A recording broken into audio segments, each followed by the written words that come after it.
Hi, my name's Dee, and welcome to Sunchild Tarot, and welcome to your new moon reading for the sign in the title below. Because it's a bulk introduction, which you don't have to watch every time, because I would say you really want to watch three of these. You want to watch your sun sign, which is the I am, your rising sign, which is how you are presenting to the world, what is happening in the outer world for you, and you want to watch your moon sign because, of course, it's the moon. It's a new moon. Of course, your moon sign would be relevant. Now, I'm not going to go in for long about the astrology of the new moon. There are plenty of astrologers who have done it far better than I ever could, and all of their shows are posted on my Facebook page for this channel, which link down below in the description. So if you're wanting to know about the astrology of it, you have plenty of astrologers to choose from on there. Suffice to say, it's big. It's a big full moon. There is a stellium in Aquarius. So what have we got? We've got Sun, Moon, Mercury, Venus, Jupiter, and Saturn, with Saturn ruling, in Aquarius. Now, it is not the age of Aquarius. I don't care what various people say. It is not the age of Aquarius, and as I've said before, the age of Aquarius will not begin until tropical, i.e. Western traditional 0 degrees Aries, is the same position as sidereal Aquarius. At the moment, it isn't. 0 degrees Aries is sidereally some of 22, 21, 22, maybe 23 degrees Pisces. So there's a while yet. I think that's right. I think it's there's a 22 involved in there somewhere. But anyway, it's in Pisces. It is not in Aquarius. However, this is a really big time of Aquarius, and there's no shaking that. We have numerous planetary synodic cycles starting. Let me bring my details up. So we've got just this week alone, and there's been a fair amount over the past few weeks, but just this week alone, I mean, bear in mind, this is all under the Great Conjunction.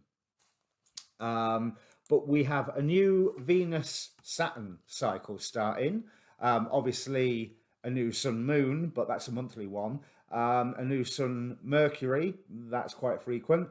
A Venus-Jupiter synodic cycle starting, Mercury-Venus cycle, and Mercury-Jupiter. So, it's very much, this is a new time coming in. Without a shadow of a doubt, there's all these new, some of those were that's all a lot of the personal planets, the inner planets. So they're small cycles, but we've just had all the massive big cycles, Jupiter, Pluto, Saturn, Jupiter, Jupiter, Saturn, I should say, Saturn, Pluto as well. So we know they all restarted before Christmas. Before Christmas? I think they were all before Christmas. I should know that off by heart, shouldn't I? I talked about every single one of them. Now, there is a timestamp below, so you don't have to watch this repeatedly.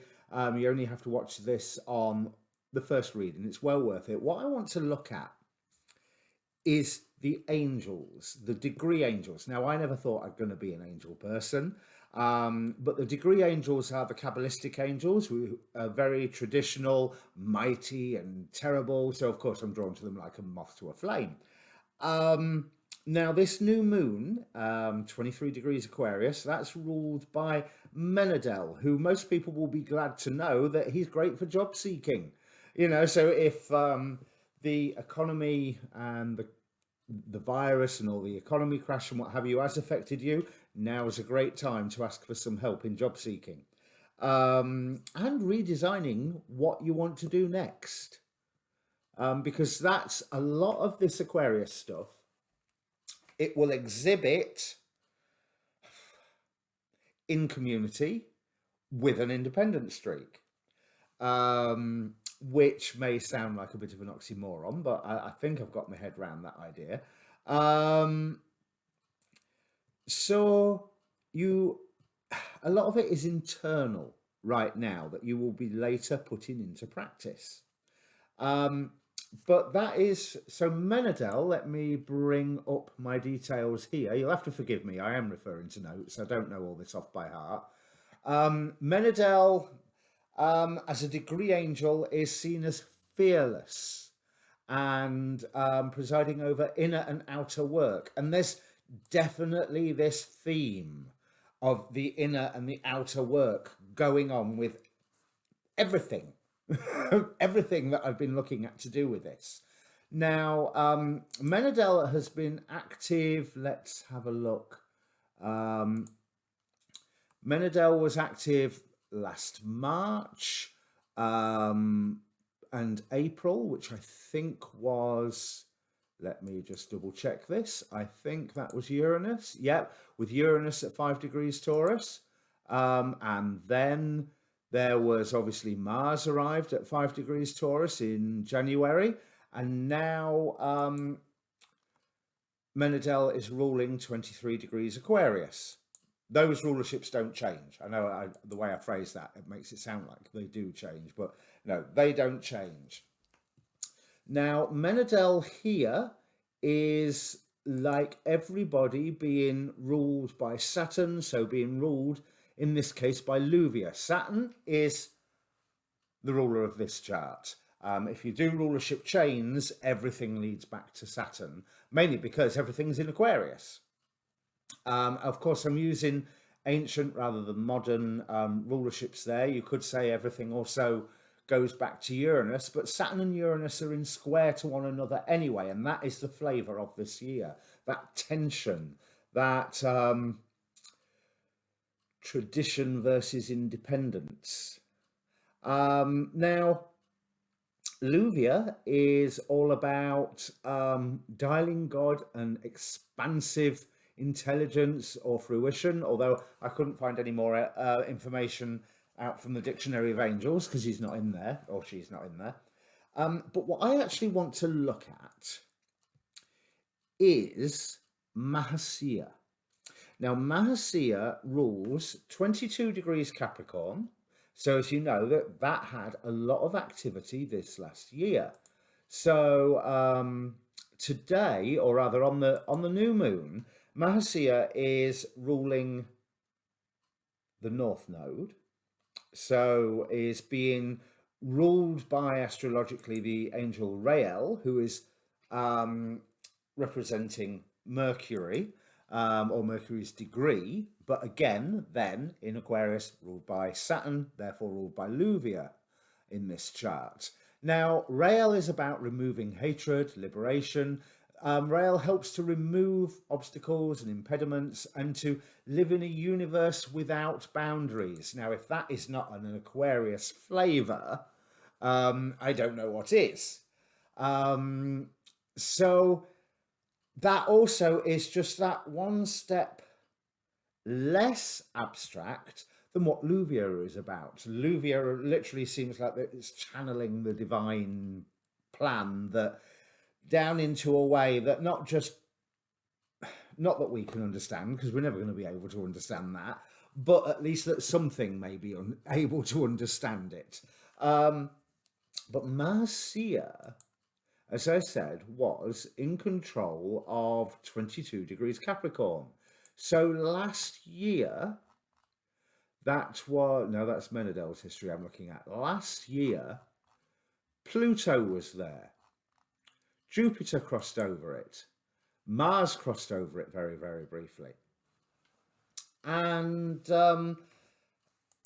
basically, Mahasea was busy going from the 1st of January last year, because that's where my records start, that I've got programmed into my database. Then it was active from the 1st of the year to the 19th of January. From the 16th of March through to the 21st, again in July for a couple of days, then 5th and the 6th, and then the 10th of July, all the way through, and this will be through Pluto, Oh no, all the way through to the end of November, again on Christmas Day, again on New Year's Eve, I notice, and then, okay, my records aren't complete, but that's what I've managed to dig out so far. Mahasea has been doing a lot of work with the energies of Pluto, with, as that energy of Pluto was deconstructing and doing what Pluto does, Mahasea was adding her flavour to it. Then Jupiter crosses over, giving that boost to the Mahasea vibration. Then Mars.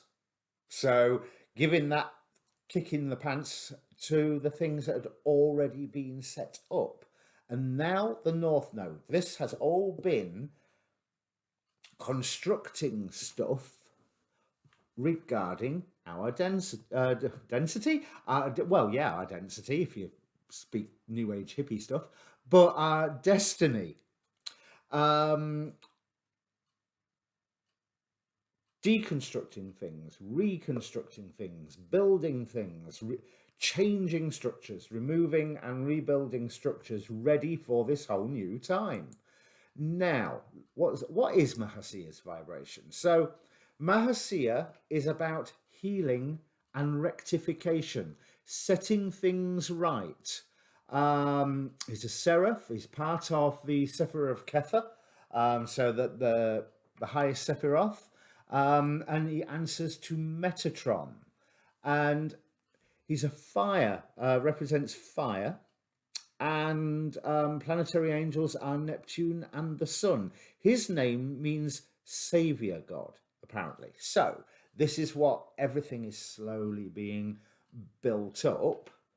Hopefully that's expressing in all of us and all of our lives, where this Mahasea's energy is creating, building and moving and getting us to a place that is going to be better. That's the hope. I mean, obviously, it's reliant upon our cooperation to this, with this, and our openness to it. But it is really the way his focus has shifted from smashing things to now, okay, destiny, this way, I think is really quite beautiful. Now, what other information have I got about Mahasea here? He re-establishes the order of the divine in your life, makes it possible to live in total peace and joy, and to enjoy the simple things in life, and can help you into schools of learning where you can pursue forms of initiation. Now, that peacemaking energy is going to be very, very useful, because there's also all the divisions are being highlighted to us, but they are being highlighted because of this healing process. Now, what I want to look at is the symbols for 23 degrees Aquarius. So I'm going to start with the Sabian symbol. Which is a man turning his back on passion and teaching from his own experience. So this is talking about someone who has been fighting their good fight, whatever it is, or having their obsession, and then all of a sudden they're suddenly going, I've learned so much from this, I have to pass this knowledge on. So they're transferring from,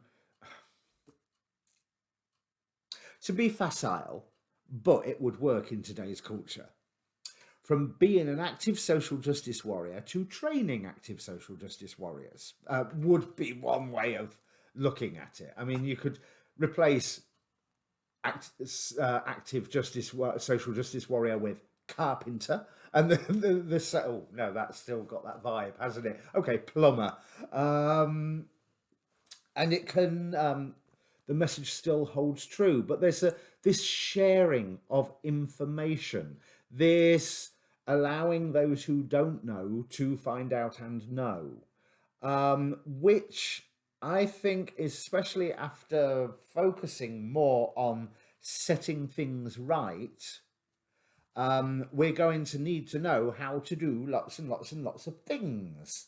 But what is really interesting is the inside degree, or the Chandra symbol. So we have a large brown bear picking and eating apples. It's like, okay, yeah, what? But the interpretation of this, I'm just going to read it straight out because you'll see why when I get towards the end of it. Gross indulgence and a conscience that just won't quit, saturating your energy field with exaggerated gestures of capitulation to your own lower nature. But you do this in a continual ironic juxtaposition to an observing intelligence and a keen conscience which deplore and have no use for your own shenanigans. So you're literally stuffing your face with chocolate while another bit of your brain is going, why are you eating all of that chocolate? It's not going to do you any good. So being split between the compulsive and addictive personality and the dispassionate and icily removed consciousness, you're trying to turn yourself around by alternately binging and reforming, a bit like crash dieting. But each binge triggers a reaction of the other side of mind, and each renunciation and reformation in turn triggers a further reaction from the first piece of mind. This dialectic between being bad and being good is all on the pro and con level of the dualistic mind. The only hope in this pattern lies in wearing out both ends, so that a third place can open up in which neither acting out nor becoming exemplary is all that's necessary. You do what you do, and you see it the way that you see it. And all of the self-conscious overlays and each and every self-manipulation in whatever direction dissolve when the space is clear. So I know that I've mentioned on previous videos about how very divided we are in society nowadays. It doesn't matter where in the world that you look, there is divisions rampant, whether you want to say Democrat, Republican, Brexiteer, Remainer, look at Myanmar. But this energy, that symbol, that idea of wearing out both sides while we are learning how to do things better, because those who have a time to teach now are led to actually teach and teach everybody else, you know, whether it is how to get in touch with your angels and how to get in touch with God, or how to sort out a septic tank and sort out your plumbing, or carve a chair, or recycle whatever, or change the way that you're fishing, farming, hunting, what have you. All of these things, the very structure of our economy, as we know with the virus, is under question at the moment. And so there is going to be, and there is already to a certain extent, if you look at the right websites and email newsletters and what have you, a absolute cacophony of good ideas about how to move forward. All of this under the watchful eye of Luvia, who, let me see, what was the phrase again? Who has an expansive intelligence, brings things to fruition, and knows how to dial God. You know, so I would say that in itself is a superpower, you know. So if you if you are a fixed sign, oh, I've forgotten, where's my cheat sheet? Aquarius, let's have a look. I don't want to say it because I don't want to get it wrong. And it's not on my, fixed signs. Here you are, Leo, Taurus, Aquarius, or Scorpio. On a basic mundane day-to-day level, you can expect to get affected by this stellium through conjunction, through square, through opposition. But pretty much it's going to affect all of us. This is a global thing. The last time this sort of stellium in Aquarius occurred was in 1962. And we know how pivotal the 60s were for creating a shift in our society, even if things seem to have shifted back since then. So if you are familiar with your chart, if you know your rising sign, and if you don't, there is a link, well, there's two links in the description down below for where to get a free birth chart. Have a look which house Aquarius sits in for you. I use whole sign houses, if that means anything to you. So for me, it's all in the 8th house. Or if you go by my sun sign, it's all in my 12th house. Oh, I'm expecting plenty of revelations coming along. And I must admit, my astrology studies have been just going, well, my degree angel studies, let's put it that way. I keep having moment after moment of, oh, I can do it this. Oh, I didn't think of looking at that. Oh, and what does this mean if I look at this? So there's like revelation after revelation already. And the new moon isn't even here yet. But there's whichever house you Aquarius is for you, that's where you can expect quite a bit of activity. If you've got natal planets in that area, opposite to that area, or basically in the cardinal signs, that will this stellium will have an immense personal effect. And again, that all sounds like random things, but go to the link AstroSeek or Cafe Astrology in the description down below, and get yourself a birth chart, and hopefully you'll make more sense of if what I'm saying sounds a little obscure, because I'll hold my hand up. I'm only just starting to understand the houses in this last 6 months. Before then, I was just like, I don't know what they're talking about. Right, so I've done the saving symbol. I'm just checking my notes. So remember, this reading is a general reading. So general reading rules apply. It should mainly be there as a confirmation for you, or just something for you to mull over. What I would, never make your mind up on what I say. Just take it under advisement and then consider it, and then make your mind up, but don't just do it because I said do it. Even though I have already done a reading for this new moon where I'm telling somebody to just do it.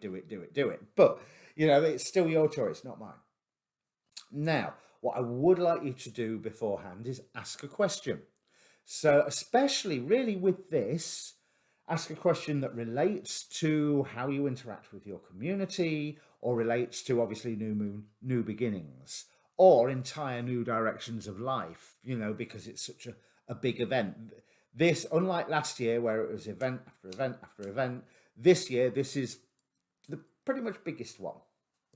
And other than Saturn square Uranus, but that's going on all year. So, there isn't like a whack bang like there is with this one. So take a moment, think about all of the questions that are around you. Focus on one of them, but be aware of all of them, because the cards will answer whatever they choose, and not necessarily what you or I think are the most priority of questions. So, as ever, please do the good YouTube stuff. Hit the like button, share the video, subscribe to the channel. Subscribing to the channel really, really does help. Then again, so does the like button. But more importantly, comment. Let me know once I get to the reading, what you, if the reading is good for you. But also let me know what you think about my view of looking at the degree angels for the astrology, because, well, I'm going to keep doing it because I find it absolutely fascinating. But I want to know, should I just shut up about it and do it in private, or should I continue talking about this stuff as I get to learn more? Because, again, hold my hand up, I'm a total beginner at this. So, I think that's everything. So timestamp will be for now. And let's get on and have a look at your cards. Okay then, Leo. Sun, moon, rising, Venus, Mars, whatever. Now, if you are Leo rising, this is occurring in your seventh house, the area of your life which is about significant partners, friends, business, and obviously the loved ones. Um, that's your seventh solar house as well for some people if you use that form of astrology. So it's very much about your relationship with other people. Um, Whether this is reflected here in the cards, I'm not going to say because there is a fiercely independent streak. But I just want to point out some of the oracle cards to start off with. We start off with the fulfillment card from the Wisdom of the House of Knights, which is basically saying, have a look at your life as it is at the moment and look at already how full it is. In fact, I think I might read this bit out. Now is the time to integrate and digest what you have learned of late. Savor every moment and know that every encounter is intended to feed your soul. You are meant to have a rich, satisfying life and taste all that experience has to offer.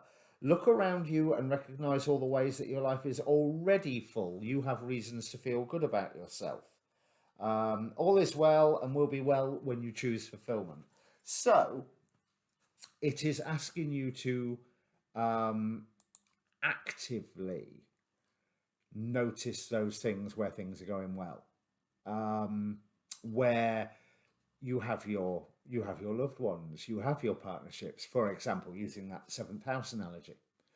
And that sets the tone pretty much for the rest of the cards. Have faith in your dreams speaks for itself, really, and that comes up in the tarot cards themselves. Surrender. Now, this is a card about letting go of those things that that you don't need anymore. And it's not surrendering to pressure, because I'm seeing here that there seems to be someone who is saying, oh, you won't win at this. Oh no, there's no point going on this new beginning of yours that you've got planned. Yeah, it's not going to work. You're not going to get the harvest that you're wanting. It's not going to, where's the money? Are you getting paid for this? All those sort of pressures being put upon you. And that someone appears to be actively asking you to walk away from a dream, a plan, a course of action that you've been pretty much set on for a little while. I'm not going to say a huge while. I think this is a short-term thing because you've removed yourself out of a situation that was causing you quite some anxiety, quite some stress. And thinking back to the Leo readings last year, yeah, there's quite a lot of stress and anxiety there. But I feel that we've got Eight of Swords here. This is a past pile. Eight of Swords clarified by the Ace of Pentacles, where you have lifted yourself free by the force of your own will out of that field of swords, where you're saying, I'm not having this anymore. And you gained a new beginning in relation to that. You managed to put a stop to that anxiety. I'm not saying you put a stop to the situation. You put a stop to letting that situation bother you. But possibly that situation, or maybe from someone else, whatever you've got crystal clear vision at the moment. And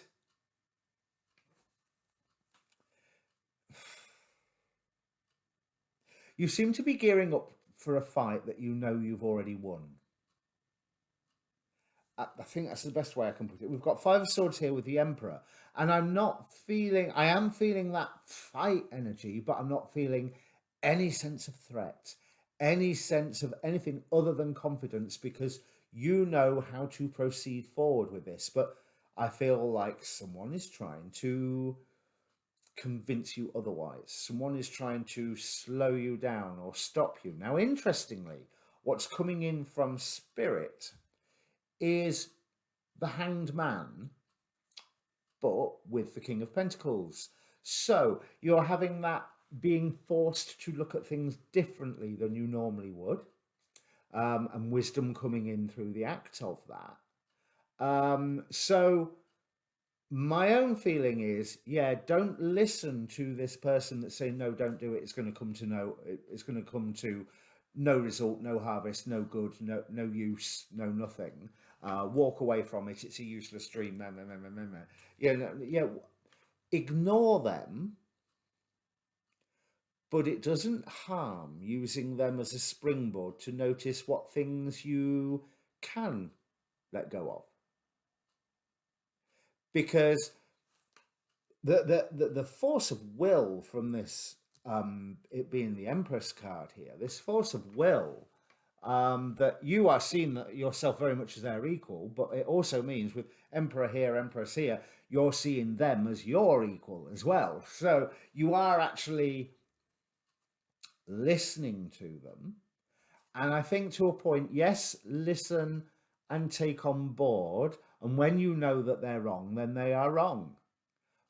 But there may be some value in some of the things that they say that you can walk away afterwards and go, they're right. I can dump that bit.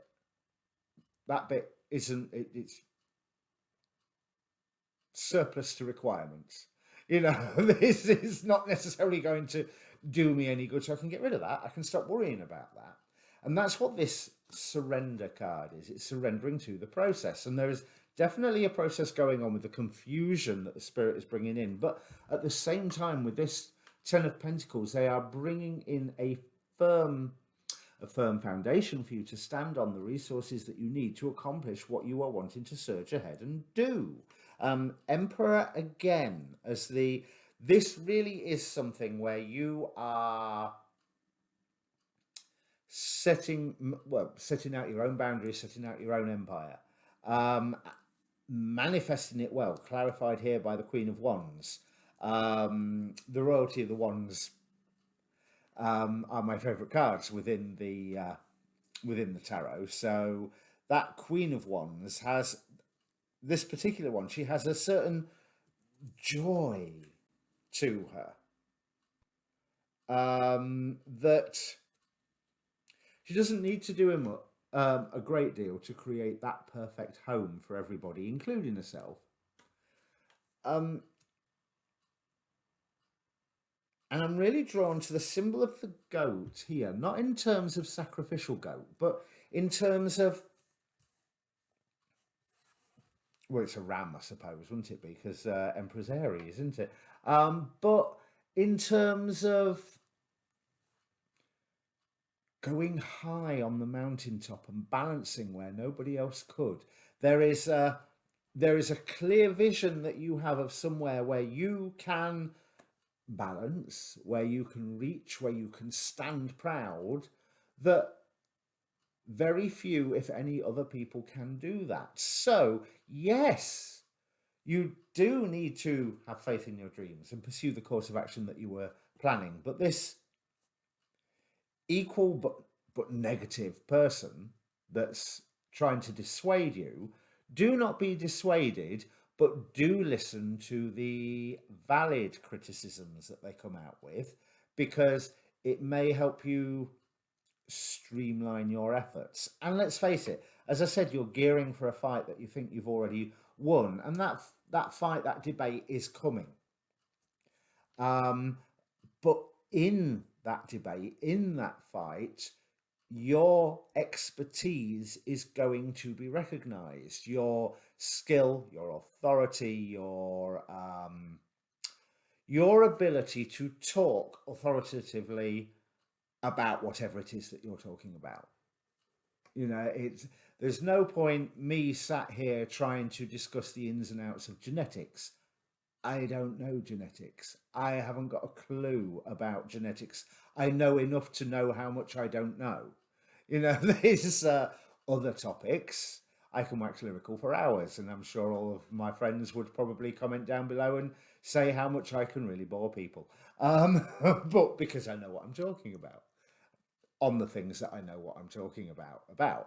Oh, that was a bad sentence. But anyway, going back to the oracle cards, we also have Sahaquiel, Angel of the Sky, then backed up by Uranus with remoteness. Now, Uranus is the sky. He's the Titan that was the sky. He's the Titan that fell to Saturn, Kronos. In the Greek order of things, the Hellenistic order of things, I should say. Sky came first, time came second.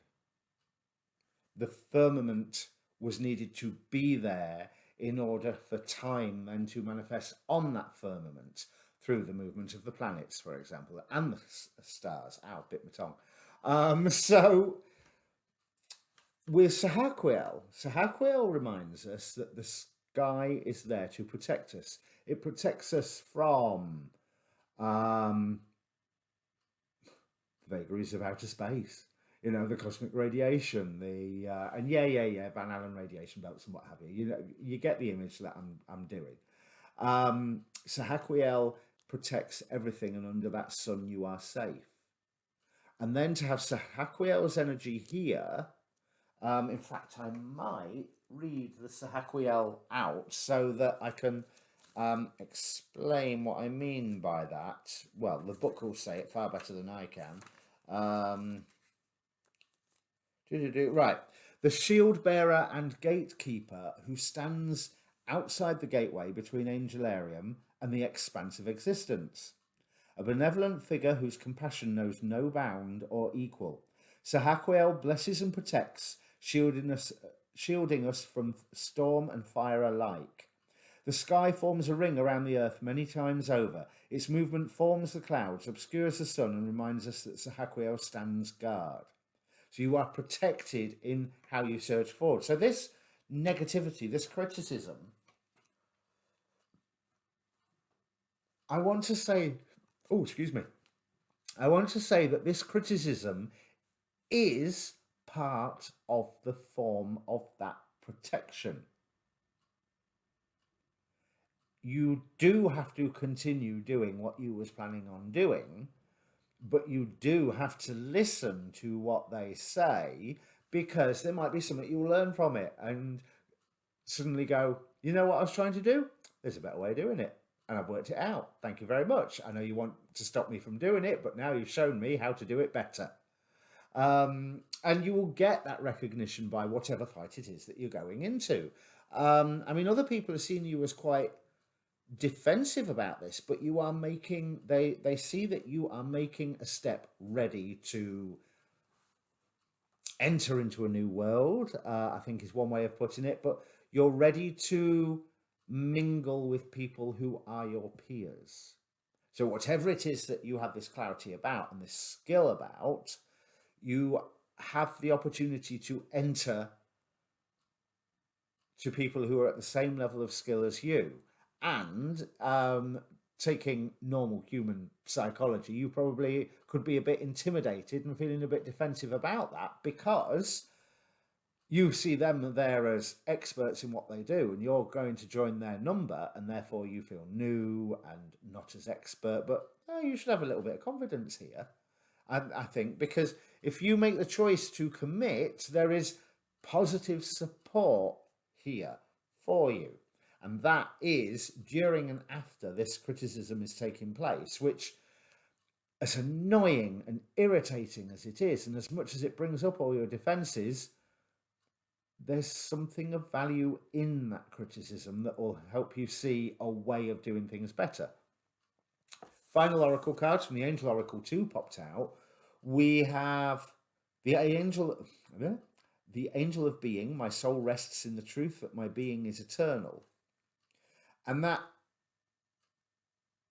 really speaks to me of that whole idea of sticking to the core of what your plan, your idea, what you're wanting to move forward with is about. Because I'm not going to make my statement that it's one of the things you came here to the planet to do, but it is one of the things that you came here to the planet to do at this moment in time. It won't be the only thing. There will have been more, and there will be more to come yet. But it's on the list. It's definitely a good expression for you, a good expression of your energies. It's something you've just got to commit or not commit. And this person that's been trying to undermine you, they are trying to convince you to not commit. There's no point. And I would challenge that from all of these cards that I'm seeing here. I mean, you are worried that what you are embarking upon is too great a burden, but I would also point out it would be too great a burden not to, and would be something, Eight of Swords on the bottom of the second clarification deck. It would be something that it would just maintain or return the stress that was there previously. If you're wanting to make a change, the one thing that you have to do is make a change, and then that change will come. And it is a whole new beginning, and you're wondering if you're being foolhardy, but I don't think so. The clarification card, you may have noticed in the shuffle video, no end fell out for the final card. So the confirmation card, Six of Swords, head into a better place. So that speaks for itself. And this is through your work. It's weird because he could be pushing the boat out, but by the looks of his body language, he's actually pulling the boat in. He has arrived at that better place. So, the other cards that we have here, with Two of Wands on the bottom of the main deck. So here we have Four of Wands, a celebration, a commitment. With the Page of Wands, new information, or I actually see that it's almost like it's you that's holding that wand up. You are sending a beacon out into the world, and everything else is twos. Two of Cups, well, hey, 7th house, remember? So whatever you are trying to do, I think there has to be an element of partnership with somebody. Two of Swords. Now, I like this Two of Swords because it echoes what the Hanged Man is saying about seeing things differently. This particular Two of Swords always reminds me of, and it's because the swords are over his eyes, if I hold it closer to the camera, and with the moon on his forehead, it reminds me of the superpower of Captain Marvel of Cosmic Awareness, and by that I mean the original Kree Captain Marvel, not Carol Danvers. And so you are being blind to certain things so you can hear better, feel better, smell better, taste better. All of the other senses are enhanced. You can see through the third eye better. And with that, speaking of the third eye, we have another number 2 card, the High Priestess, which, having her here, says whatever this decision is, go with your intuition, but definitely make the choice. And with the High Priestess and Two of Cups together, especially with that Four of Wands with it, it's telling me that you are bringing two things together, one of which you would assume is yourself, to work in synergy, to create a large effect for a community, to be a beacon of light, whatever that means, to whoever you need to be. It's an inward looking reading, but it's a very outward looking result here, because while you're having the whale of a time doing what feels right for you to do, I do believe that you are benefiting others at the same time and benefiting like community on the whole Aquarius vibe. So whatever your project is, yeah, might need some whittling down, but don't give in to the criticism. If it's what you really want to do it. So, as I said in the introduction, do all the good YouTube stuff, like, share, subscribe. But definitely, if this means anything to you, Leo, comment down below, and I look forward to hearing from you. And now go and watch your moon and rising signs, and remember, there's a timestamp, you can jump ahead. Cheers.